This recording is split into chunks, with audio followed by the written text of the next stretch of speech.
आप सभी का अभिनंदन। प्रत्यक्ष अप्रत्यक्ष रूप से विराजमान सदैव आत्मा आप सभी को श्री व्यासपीठ और हमारे गुरुदेव का आशीर्वाद प्राप्त। परम पूज्य गुरुदेव के श्री सत चरणों में नमन करते हुए आज षष्ठम दिवस श्री शिव कथा का शुभारंभ करते हुए चलते हैं। जीवन में परम पिता परमात्मा को सदैव अपने हृदयंगम रखना चाहिए। जिनके हृदय प्रभु राम वसे तिन औरन को राम लिया न जाए। जिनके हृदय में दातेश्वर श्री राम रामेश्वर राघवेंद्र सरकार बसते हैं, उनको किसी और की जरूरत होती ही नहीं है। परम पिता परमात्मा भगवान श्री स्वयं श्री राम जी के चिंतन में सदैव तल्लीन रहते हैं। हर समय भगवान श्री का चिंतन करते रहते हैं। आप लोगों ने भी इस जीवन की यात्रा का शुभारंभ किया हुआ है, तो इस यात्रा में अनेक पड़ाव आते हैं, लेकिन मोह नहीं करना। मोह साधक के लिए पांचवा अवरोध है। जब जब मोह बढ़ता है तब तब जीव दुखी होता है। मोह क्या है? जिस वस्तु को आप अत्यधिक प्रेम करने लगे, जिसके बिना आप रह ना पाए, जिसके लिए हर समय हर क्षण हर पल आप सदैव लग्नशील बने रहे कि ये मुझे चाहिए ही चाहिए, और वह वस्तु आपको ना मिले तो आपके हाथ केवल निराशा के अलावा और कुछ नहीं लगता, और उस निराशा के भंवर में आप डूबते चले जाते हैं और अंततः दुखों का पहाड़ आपको घेर लेता है। उससे बाहर निकलना है। मोह पे नियंत्रण कीजिए। बाबा जी कहते हैं जब विचार गिर जाए, मोह और ममता की दीवार ढह जाए और व्यक्ति का होना विसर्जित हो जाए, व्यक्ति का अपना होना विसर्जित हो जाए, तभी साधक को साधना की अनुभूति होती है। अपने साधना में काम को नियंत्रित करना है, क्रोध को नियंत्रित करना है, लोभ को नियंत्रित करना है, मद को नियंत्रित करना है, और अब मोह को नियंत्रित करना है। जिनका मोह नियंत्रण में आ जाता है वो परमात्मा से ज्यादा दूर नहीं रहते। परमात्मा ने मनुष्य को निर्विकार, सरल, सौम्य, सभ्य जीवन जीने के लिए दिया, लेकिन हमने इस जीवन को क्या बना दिया? निष्कृष्ट बना दिया इस जीवन को। हम गिरते चले गए, एक जंजाल बना लिया अपने चारों ओर। परमात्मा ने तो बहुत सीधा, सच्चा और सरल जीवन जीने के लिए दिया था, लेकिन हमने इसे उलझा लिया है और इतने उलझ गए कि हम चाहकर भी इससे बाहर निकल नहीं पाते। परम पिता परमात्मा कहते हैं जितना दुख, चिंता, भय अपने जीवन में हमने आमंत्रण देकर के, निमंत्रण देकर के बुलाया है, यदि इतना ही कार्य हम अपने परम पिता परमात्मा के प्रति करते, यदि इतना ही कार्य हम दीनानाथ के प्रति करते, जितना प्रेम आप अपने बच्चे से करती हैं, जितना मोह आप अपने बच्चे से करती हैं, यदि उसका 10वां हिस्सा भी प्रेम आप परमात्मा से करते, तो आपको किसी और के प्रेम पास में बंधने की जरूरत नहीं है। मानव के दुख का कारण है कि वह अपना प्रेम पात्र बदलता रहता है।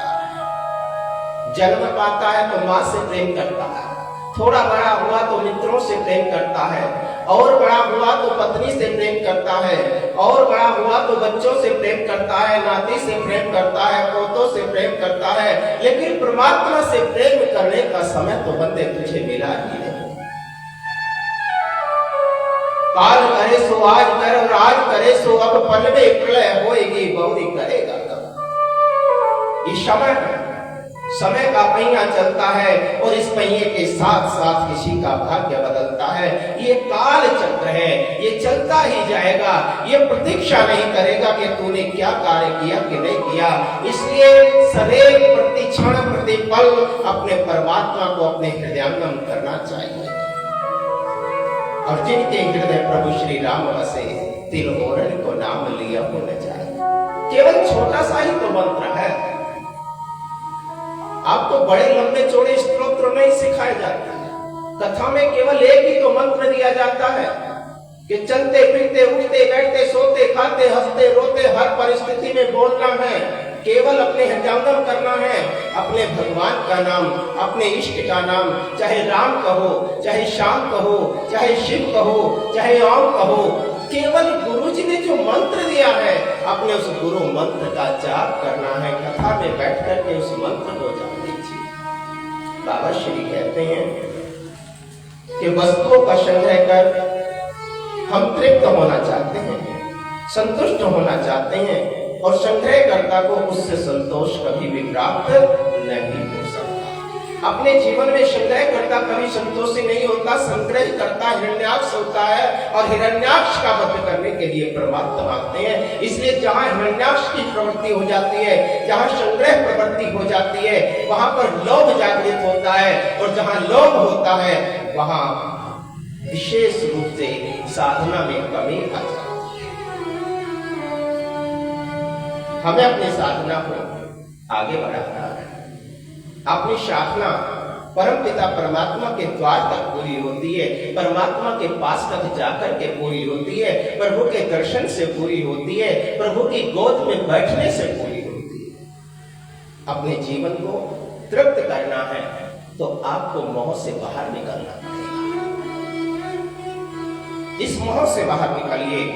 और बाबा जी कहते हैं कि मोह के कारण जिन वस्तुओं का अधिक से अधिक हम संग्रह करते हैं, अगर उन वस्तुओं को हमारा मन के अनुरूप प्राप्ति ना हो तो हमारा मन दुखों से घिर जाता है। क्योंकि मानव अपना प्रेम पात्र बदल रहा है, मानव अपनी दिव्य दिव्य वस्तुओं पर जा रहा है। आज हमारे पास बाइसिकल है, कल पैदल चलते थे, आज बाइसिकल है, कल मोटरसाइकिल है, परसों दूसरा वाहन है, परसों तीसरा वाहन है। हमारी तृष्णाएं बढ़ती चली गई, वासनाएं बढ़ती चली गई, लेकिन आशा का पिंड कभी छूटा नहीं है। अगर जीवन में आपने अपनी तृष्णाओं को शांत करना है, जीवन में अपने आप को दिव्यता की ओर लेकर चलना है, तो आपको सबसे बड़े धन की प्राप्ति करनी होगी, और वो धन है संतोष धन। बोलो तो,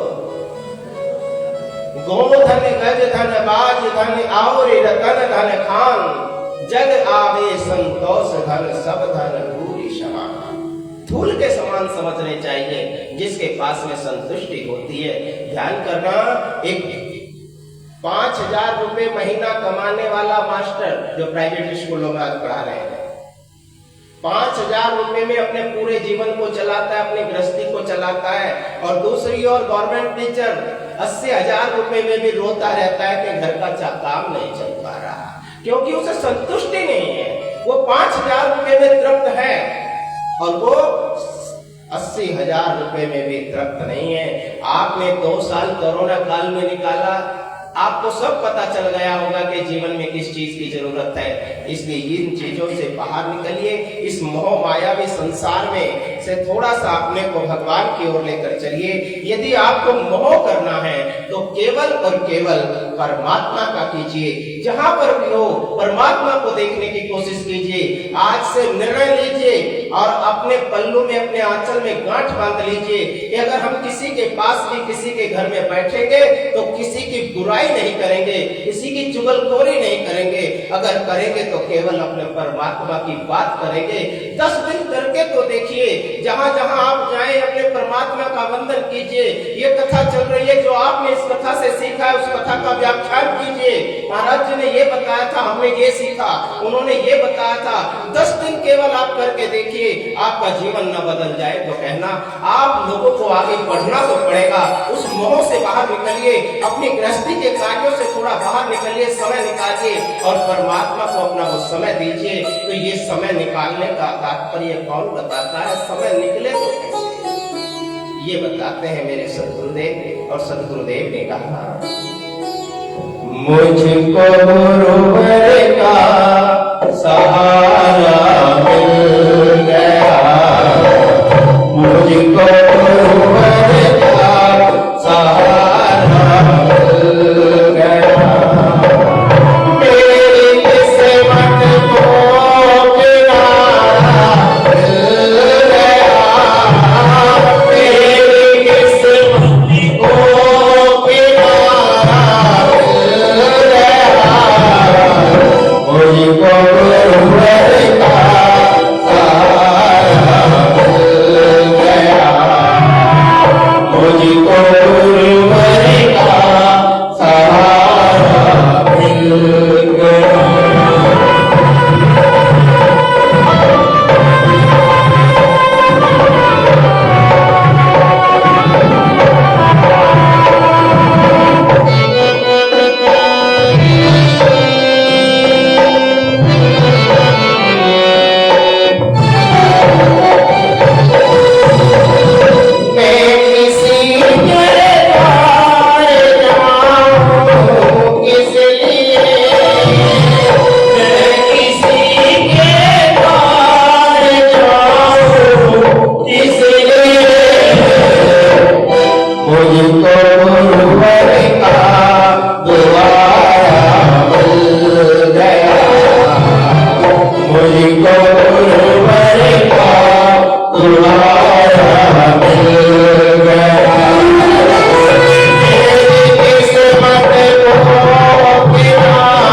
जिसने अपने जीवन में अपने गुरु की सेवा न की हो, अनेक प्रकार के योग करे, तप करे, दान करे, पुण्य अर्जन करे, उनका कोई लाभ होने वाला जो गुरु का नहीं हो सकता, वो संसार में भगवान का भी नहीं हो सकता।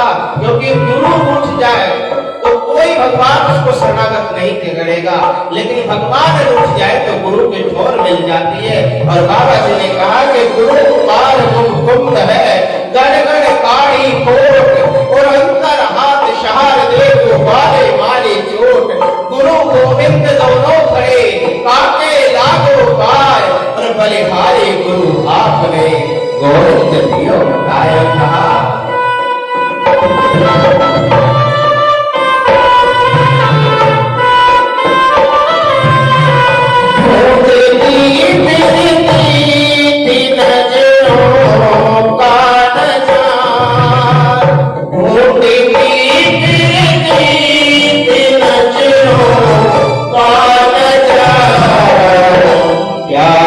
गजरों को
वो पद होगा केवल और केवल गुरु पद। बाबा श्री कहते हैं जब भगवान राम धरती पर आते हैं तो वशिष्ठ जैसे गुरु की जरूरत पड़ती है।